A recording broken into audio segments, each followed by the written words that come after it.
Good evening, everybody, or good day, everybody. This is Rob Mazak. I am a psychic medium, but today I'm going to be talking about, well, I guess it's some metaphysical or off the wall stuff, if you will. Some practical, some science. But here we are on a Friday evening, 15th of March. Nothing much else to do except talk to you. So, one of the things I wanted to start with, I don't even know how I will title this podcast, but here we are coming up on another thing, another event in our reality that is being touted as doomsday. We're all going to have crazy problems. We're going to have 3 days of darkness, all these kind of things. So we have a solar eclipse coming up this year. April 8th is what's being broadcast, or I guess broadcast is the best way to put it. And I guess on that note, I always wondered why we can be so accurate when it comes to knowing exactly where the moon is going to be and exactly where the sun is going to be and exactly when it's going to be an eclipse. And it just kind of boggles my mind. I know that we're way along in technology and science right now, but it still just really blows my mind that how well these things can be predicted. I'm just not quite understanding exactly how that works. I'm sure somebody out there could really spell it out and lay it out for me. But the solar eclipse. And so when I read about eclipses, whether they're lunar or solar or any kind of eclipse where the sun or the moon covers the other body almost perfectly in the night sky or the day or during the daytime, right? And so it is quite amazing that supposedly the sun is 93 million miles away. And our moon is roughly 230,000 miles away, I think. Something like that. And it seems that our sun would have to be quite enormous to be the size it is in our sky to begin with at 93 million miles away. And it's even much harder to believe that the size of our moon and the size of our sun appear to be the same when one is 230,000 miles away and the other is 93 million miles away. I'm not saying it's impossible. It just seems very unlikely in my mind. And I'm like, I've been questioning that for a long time. And I get it. Science has really come a long ways, like we talked about. But I'm still having a hard time understanding this reality in a lot of ways. And so maybe that's what I really want to talk about. We'll circle back to the solar eclipse probably in a little bit. But how can we predict with such accuracy all of these things unless it is, I don't know, mechanical, planned, known, projected, simulated? I don't know. I've often wondered when I look at the night sky, and I'm now staying in this hunting lodge, for the last month or so in the middle of nowhere, basically. Well, not middle of nowhere, but pretty far out there. And the night sky is very visible and there's tons of stars you can see. But, I've looked at the same night sky my whole life, 63 now, and it's never changed. I've been a navigator before on C-130s in the Marine Corps, and the night sky hasn't changed since then. We used the stars to navigate with back in the old days. And if you look back at the records and simulations backwards in time, all the science, all the data, it shows that really the stars and the patterns of the moon and the patterns of the sun, everything that happens in our quote unquote skies, it hasn't changed in millennia. And so I'm not saying I believe in anything particular. I'm just throwing out questions right now. Just ideas, things to make you go, I wonder if what I'm being told is accurate. So if we're living in the global model of reality, then we are spinning on the Earth axis around the equator at 1,000 miles an hour. The Earth is also spinning around the sun at some breakneck speed, like 600,000 miles an hour. And then the sun, our solar system is also, rotating around in the galaxy, and then the galaxy is rotating around and spinning through space. And why has the night sky not changed? This is just my simpleton thinking, maybe. But how can the night sky, even on a single night, not change super drastically at the speeds we're being told we are spinning through space in? It's not adding up for me. It's almost like we're looking at a planetarium. And many people with really good cameras, which are a lot more prevalent these days, will zoom in on stars and planets and things like that. And it really does not look like a star. It looks like almost like it's simulated. There's like computer patterns around them. Some of them look like you're looking at something, a light through water. It's definitely not what I would imagine it would be at a very high or through the lens of a really powerful camera. And I know we have the James Webb telescope out there that's taking these crazy pictures, but is it really? I don't know. I mean, we're living in an age of computer graphic interface, right? Or imaging, whatever CGI stands for. We can create just about anything simply behind a keyboard and a mouse. It would be really easy to be fooled these days. I'm not saying we are. Don't get me wrong. I'm just challenging some thoughts here. And what's interesting is the global Earth model was supposedly proven originally by Copernicus back, I don't know, a long time ago. I don't remember the dates. I'm terrible at history. But it was at a time when there was no way to go up into the skies, into space if it's there, and prove what he was proving using math. Now, math is cool. Don't get me wrong. I'm terrible at it, but it's really cool. But I'm having a hard time even understanding how math and equations prove anything other than the equation works. I don't know. Like I said, I'm a simpleton, right? But since that time that Copernicus, quote unquote, proved that the Earth was round, and we're doing all these things we talked about, flying through space and all this stuff, we just adopted it. It's been, the globe has been in every classroom that I've ever known, and it stayed that way. And somebody put up a post the other day, and it was really interesting that when movies began to be a big thing, or back when, anyway, long ago, before the advent of really, quote unquote, being able to go up and prove that we are a ball in space,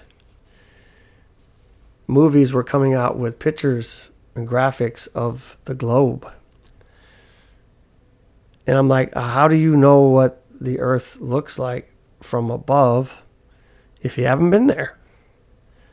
I think it was like 1929 or something like that, if I'm not mistaken, which was of course, before we supposedly went to the moon, right? But the thing is that we just continue to believe that and be taught that.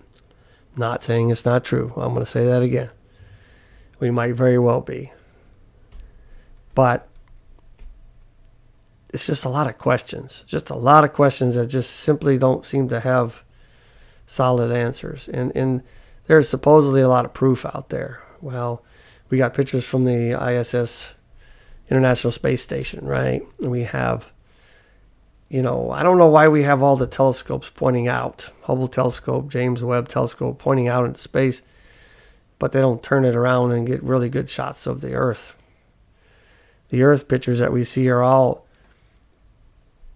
slices of low Earth orbit craft that are put together and then filled in with CGI.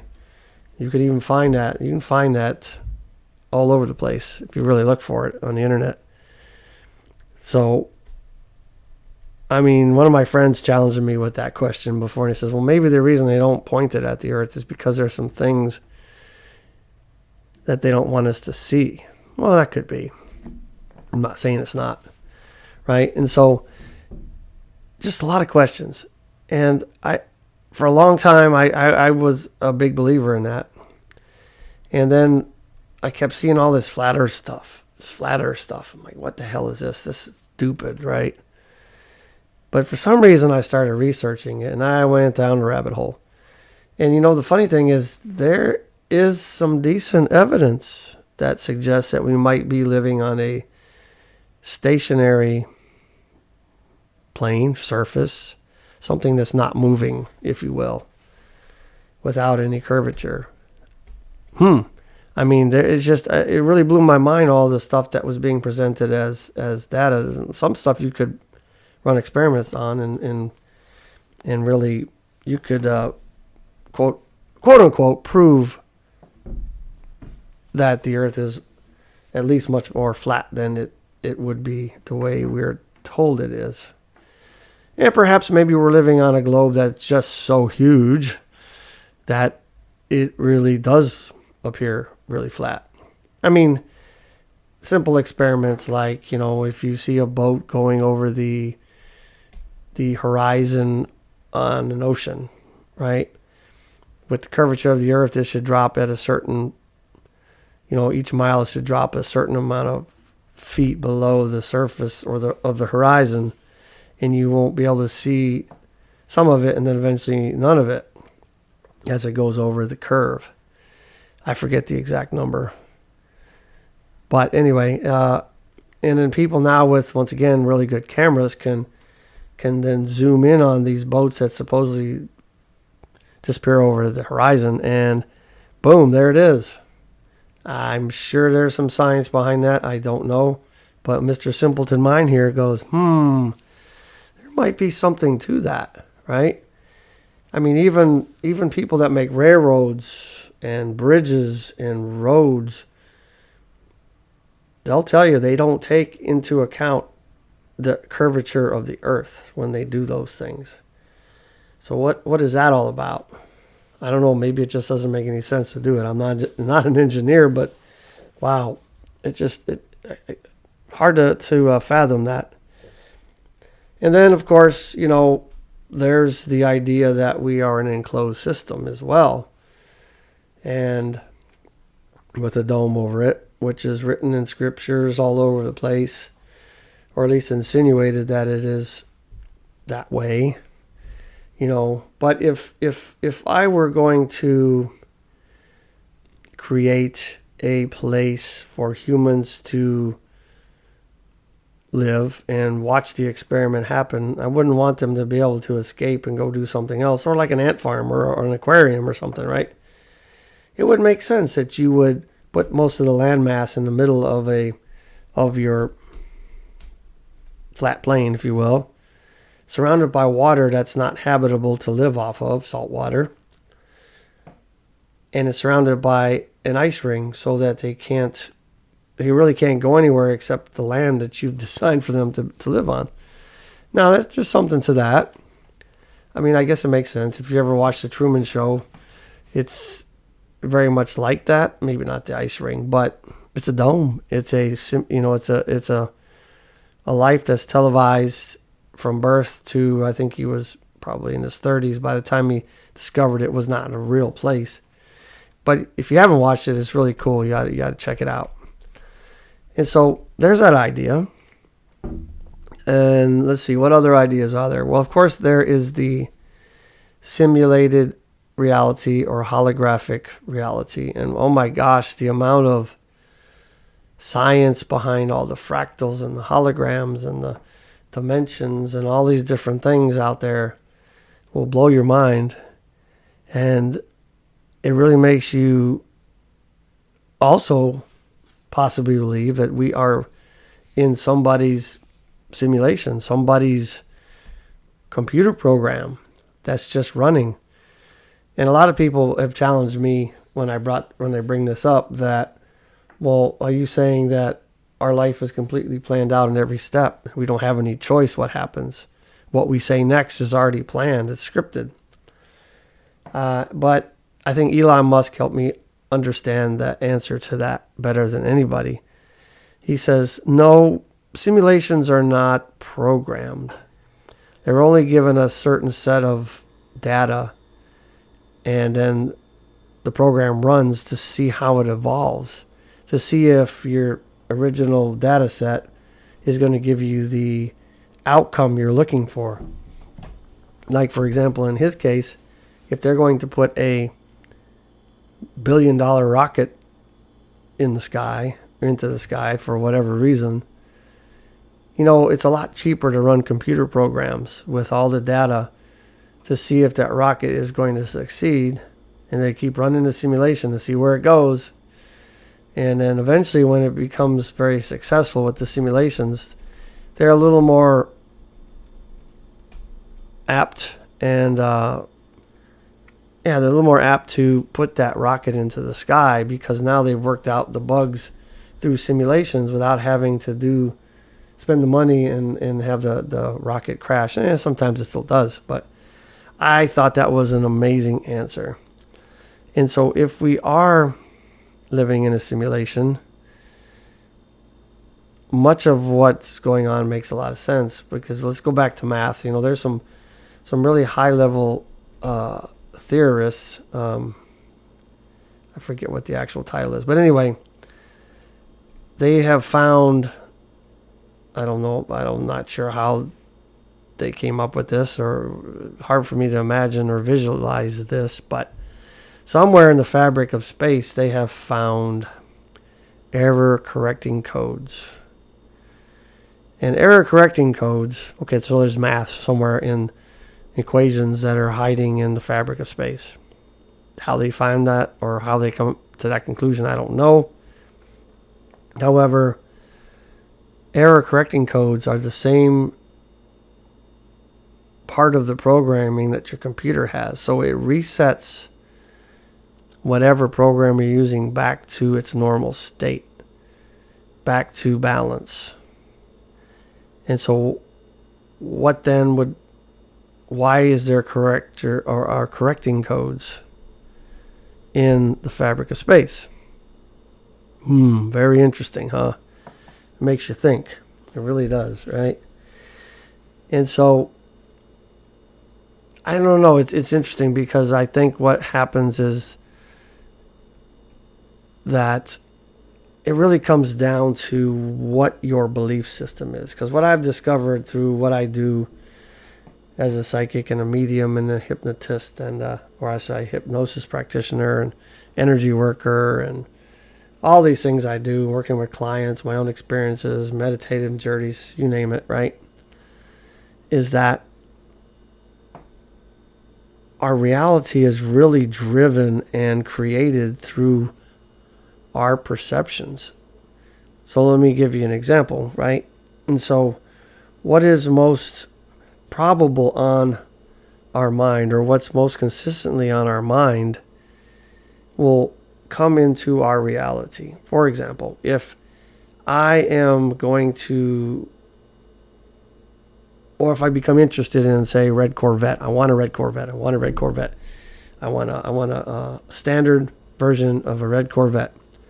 If I think about that enough times or long enough, guess what begins to happen? All the red Corvettes in the city, in the country, and all around us begin to show up into our perception. The funny thing is, those red Corvettes have always been there, but we don't notice them because that's not what frequency we're dialed into.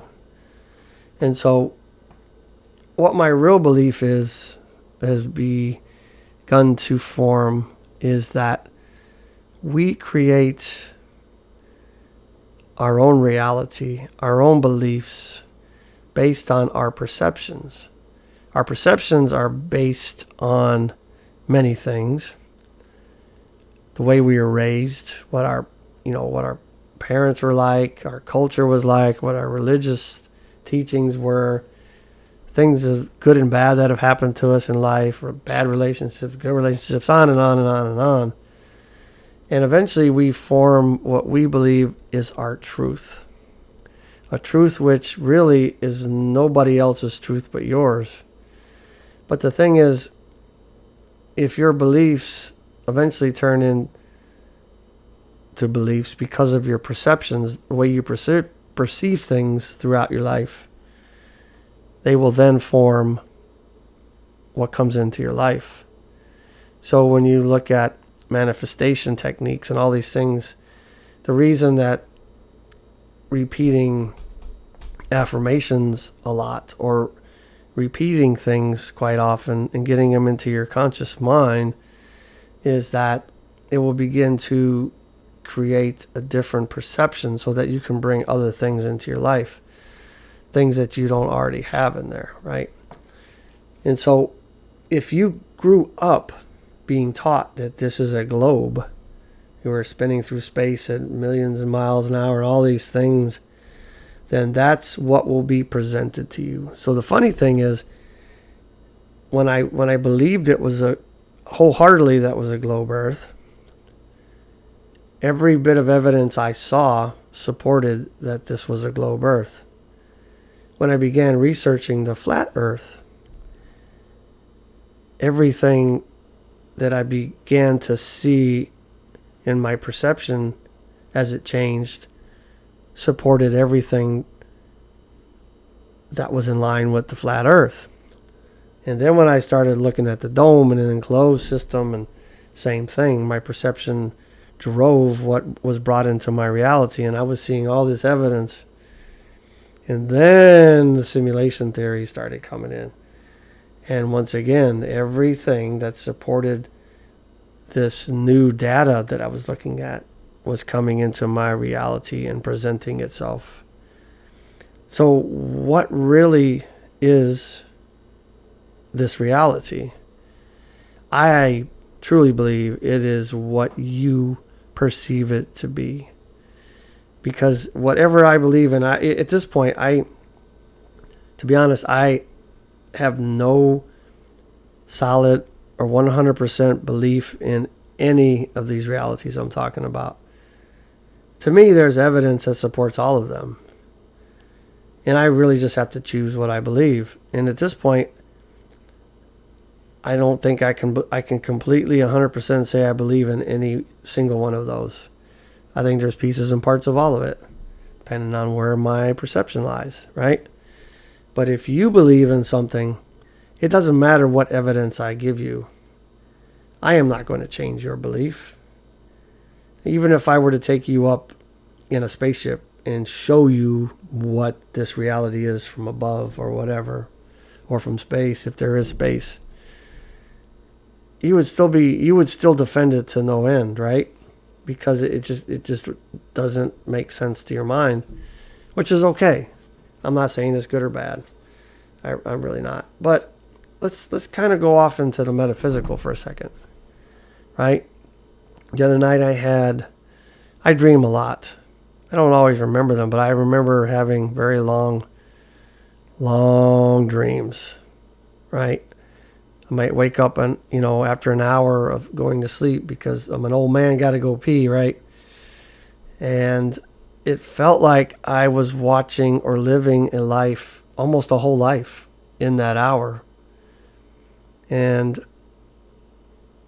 it really brings me back to what Alan Watts talks about, the fact that we might simply be living in a dream state that we have created as a game almost. How far can we go? And so when you wake up, I should say, when you die, you really just wake up. And then to the life that you're actually living. And so if you're interested, you should look at Alan Watts. You can Google it. It's like, I think the title is, what if when we die, we wake up? It's really cool. I mean, I could never say it like he does, right? But time really kind of goes away in dreams, and time is really relevant. I mean, yeah, it is a perception as well, because you could be doing something really fun and time goes by really fast. And other times you're doing something you absolutely dislike and the time just drags on forever, right? But anyway, it really been hanging my hat on the fact that we are simply just living this long, very long, and absolutely realistic dream. And it's just, I don't see any other way around it. But once again, I don't know. I hope, like everybody else thinks, that when we die, we'll figure out what the hell this is really about. And, we all hope that it's not just some dark closet we get shoved into and no more us. I don't believe that. But I'm just saying, I struggle with all this reality. And I've had to come to the point where I don't agonize over it. To me, it doesn't really matter what this reality is. Globe Earth, flat Earth, domed Earth, closed Earth, simulation, hologram. It doesn't really change what we have going on here. We still got to work, still got to eat, raise our families. All those things are not going to change just because we find out the earth is flat or it's something else, right? Doesn't matter. But sorry, I kind of went off on some tangents here, but I think it really comes down to this, is that what you want out of your life, what you really want out of your life, can be achieved by changing your perceptions, which has to be done consistently and persistently. If you allow your conscious or your subconscious mind to run on autopilot and just allow all the programming that's ever happened to you just continue to roll or play like a CD, then that's exactly what's going to happen your entire life. So you got to change something in order for something to change. The old saying, if you want something that you've never had, you have to do something you've never done. So, but it has to be done. The change has to happen more than just once. It has to be something you really put your mind to, right? So, cool. Whatever you believe in, whatever kind of reality you believe in is okay. Doesn't matter. But the question is, what do you want out of this life? What is it that you really, really want? I'm sure it's not just to eat, work, consume, die. I say that a lot. I'm sure that you came here to do something different, right? And even if you didn't, you get to decide what you want and what you get to experience, because as all my examples have shown, it's not absolute proof, don't get me wrong, but you can change what you experience in life by changing how you perceive your life. And that starts with habits, changes, consistent new habits. If you want change, and most of us do, you can't fight change. You can't fight something and not become it. Whatever we fight, we become. So we need to become the answer. We don't need to fight the problem. We need to become the answer to the problem. Focus on the problem. Focus on growing the roses around us so big that the weeds just simply get choked out. You know, I don't know how else to say it. But I watch so many people go through this life just staring at the sky, believing what we've been told, just going through life, just eating, working, just doing all these things. And then what? Come on, there's so much more we can experience. There's a lot we can experience. And don't get me wrong, I'm heeding my own words as well. It's easy to fall into patterns. Really, really easy to fall into patterns.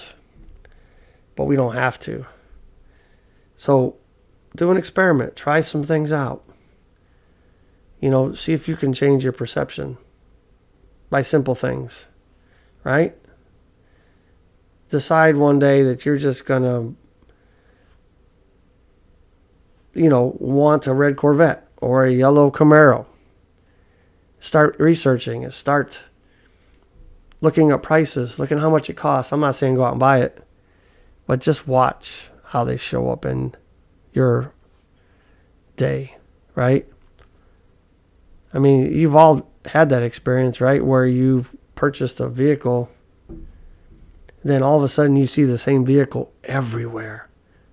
It's like, where did these cars come from? I thought I was the only one with one. Well, they've always been there, my friend.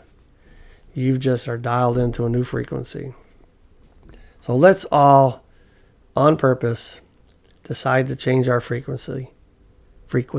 Change our perception, and watch how our reality changes. Believe what you want, but let's see if you can change what's in front of you. Give it a go. What's it going to hurt, right? Anyway, I challenge you guys to experiment with this. See where it goes. And I'd love to hear your story. Reach out to me. I got plenty of them too. I don't want to talk too long on one podcast. But reach out to me. lifebymazak.com, lifebymazak.com. There's a contact page. Reach out to me. Send me a text. Send me an email. Let me know what you think. I'd love to hear your stories. It's really cool. Anyway, I will end this podcast here. I will talk to you soon. Look forward to hearing from you.